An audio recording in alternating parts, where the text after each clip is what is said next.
నమస్కారం సుధీర్ సార్. నమస్కారం.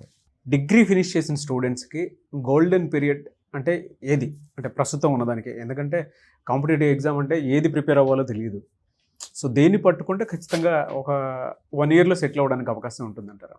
Young generation ఇప్పుడు అండర్ గ్రాడ్యుయేట్ చేస్తున్న వాళ్ళు కానివ్వండి, ఎవరైతే ఉన్నారో అది నార్మల్ డిగ్రీ అవ్వచ్చు, బీటెక్ అవ్వచ్చు, ఫార్మసీ అవ్వచ్చు, లేదా ఐటీఐ చదవచ్చు, పాలిటెక్నిక్ చదవచ్చు.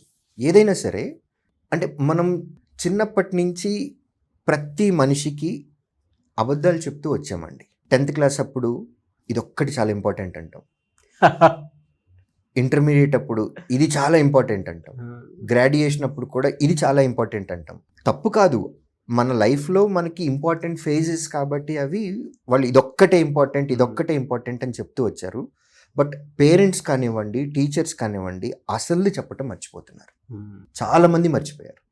95% of parents and 95% of teachers also. మన లైఫ్లో మనకు కావాల్సింది ఏంటంటే ఉద్యోగం లేదా వ్యాపారం.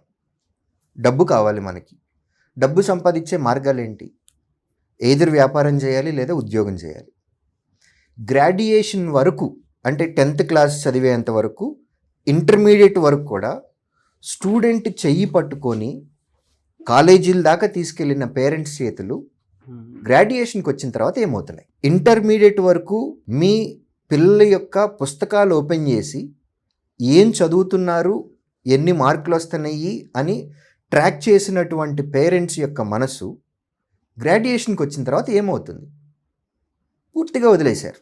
పేరెంటింగ్ అనేది గ్రాడ్యుయేషన్ నుంచి మారిపోయింది. అసలు వాళ్ళ పుస్తకాల్లో ఏమున్నాయి, ఎన్ని సబ్జెక్టులు ఉన్నాయి, ఎన్నెన్ని మార్కులకు వస్తాయి, ఏ టైంలో ఎగ్జాములు జరుగుతాయి, కాలేజీ టైమింగ్స్లు కూడా చాలామంది పేరెంట్స్కి తెలియదు. బట్ ఇంటర్మీడియట్ వరకు అంత జాగ్రత్తగా కాపాడుకుంటూ వచ్చాం కదా. మరి గ్రాడ్యుయేషన్ ఏంటి? ఆఫ్టర్ గ్రాడ్యుయేషన్ ఏంటి?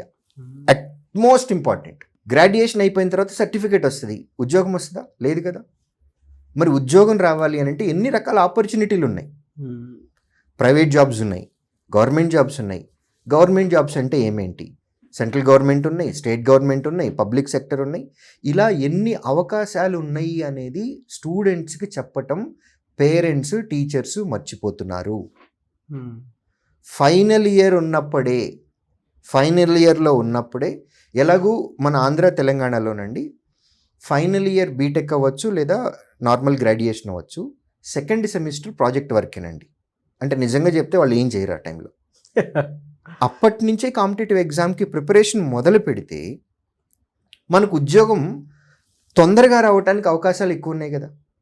మనం ప్రయత్నం ముందు చేస్తున్నాం కాబట్టి ఉద్యోగం కూడా ముందే రావడానికి అవకాశం ఉంది కదా. నార్త్ ఇండియా చూడండి, నేర్చుకోవాల్సింది చాలా ఉంది నార్త్ ఇండియా నుంచి. మనం డిగ్రీ ఫస్ట్ ఇయర్ నుంచే వాళ్ళు కాంపిటేటివ్ ఎగ్జామ్స్కి ప్రిపేర్ అవుతున్నారు.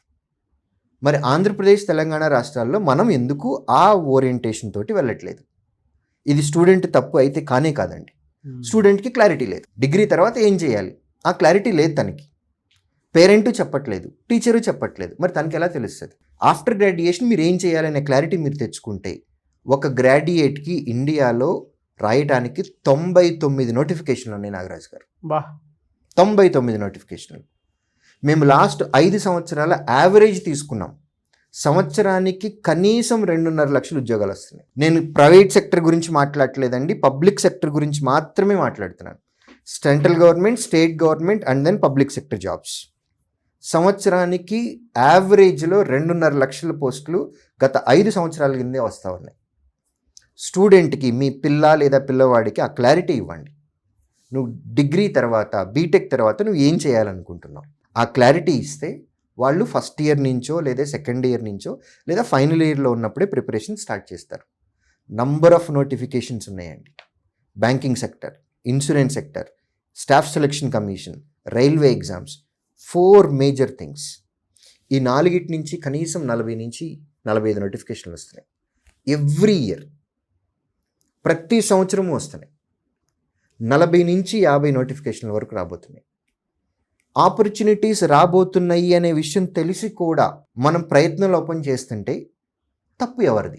Parents, students. గవర్నమెంట్ జాబ్ అనగానే స్టేట్ గవర్నమెంట్ ఇచ్చేటటువంటి డిఎస్సి లేదా ఎస్ఐ కానిస్టేబుల్ లేదా గ్రూప్ 1, గ్రూప్ 2, గ్రూప్ 3, గ్రూప్ 4 ఇవి కాదు కదండి, ఇంకా ఉన్నాయి కదా. సెంట్రల్ గవర్నమెంట్ జాబ్స్ ఉన్నాయి, పబ్లిక్ సెక్టర్ జాబ్స్ ఉన్నాయి, రైల్వే జాబ్స్ ఉన్నాయి.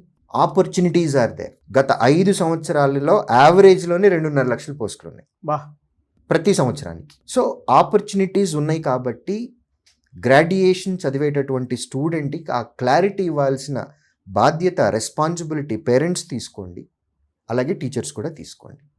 వారు ప్రిపరేషన్ ముందు నుంచి మొదలు పెడితే కనుక ఉద్యోగాలు, ప్రభుత్వ ఉద్యోగాలు తెచ్చుకోవటం అసలు కష్టమేమీ కాదు. ఎవరో ఒకళ్ళకి వస్తున్నాయి, 2.5 లక్షలు వస్తున్నాయి కదా, అందులో మీరెందుకు ఉండకూడదు?